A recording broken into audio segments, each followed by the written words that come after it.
When Trump formally left office and Biden was sworn in as U.S. President in Washington, the Chinese Ministry of Foreign Affairs announced, in the early morning of January 21 that it had decided to impose sanctions to 28 U.S. politicians who take major responsibility for anti-China violations of China's sovereignty over China-related issues, including Pompeo, Navarro, O'Brien and others in the Trump administration. These people and their families have been prohibited from entering the mainland of China, Hong Kong and Macau. They and their affiliated companies and institutions have also been restricted from dealing with and doing business with China. During the 4-year of the Trump administration, from trade frictions, suppressing Huawei, meddling in Hong Kong affairs to slandering the COVID-19 epidemic, it made a series of nearly crazy actions against China, but the conspiracy did not succeed.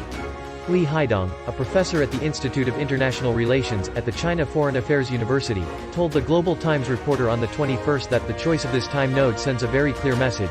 On the one hand, it punishes former government officials and makes them realize their suppression, smear, and slander against China is bound to have consequences. What you have done will need to be paid back one day. On the other hand, this is also proactively setting the tone for future Sino-US relations. When the United States formulates and implements its China policy, it must respect China's core interests and abide by the bottom line of the rules.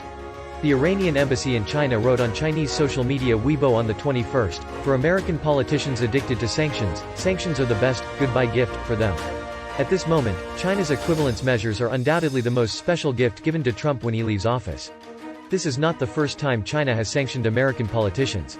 According to Bloomberg statistics, the number of American politicians under China's sanctions has reached 44, which is roughly the same as the number of Chinese officials that Washington announced sanctions. The former U.S. ambassador to China Locke said, "This may be a parting message to the Trump administration, but it will not affect President Biden's commitment to establishing a frank but more constructive dialogue with China."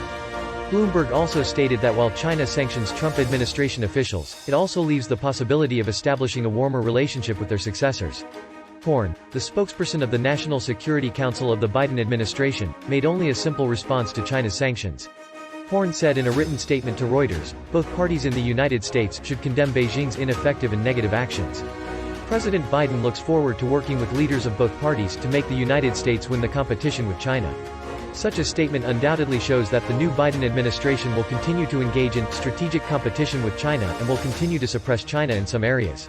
Chinese Foreign Ministry spokesperson Hua Chunying said, "We hope that the new U.S. administration will treat China and Sino-US relations in an objective and rational manner, proceed from the well-being of the peoples of two countries, and meet China halfway. In a situation that has not been seen in a century, mutual respect, mutual benefit and win-win are necessities and cannot be luxuries. Cold War thinking and zero-sum games are a pile of old papers and cannot be a passport for some people to mess up the world. Don't look at the troubles now, be careful to draw the list in the future. This is a warning to the Pompeos, and also a warning to these keep rebellious schemes in mind. The Pacific Ocean is large enough to accommodate China and the United States. What is the future of Sino-US relations? We will wait and see."